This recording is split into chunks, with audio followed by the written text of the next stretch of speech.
Romans 6:14-20 For sin shall no longer be your master, because you are not under the law, but under grace. What then? Shall we sin, because we are not under the law, but under grace? By no means. Don't you know that when you offer yourself to someone to be their slave, you are slaves of that person you obey? You can be slaves to sin, which leads to death, or slaves to righteousness, which leads to thank God. Once you were slaves of sin, but now you wholeheartedly obey this teaching we have given you.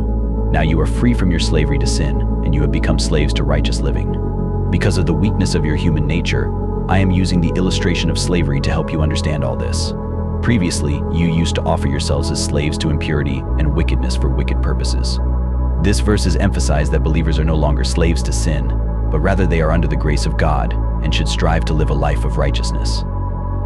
It cautions against using the freedom offered through faith as an opportunity to continue in sin, but instead encourages believers to offer themselves as slaves to righteousness.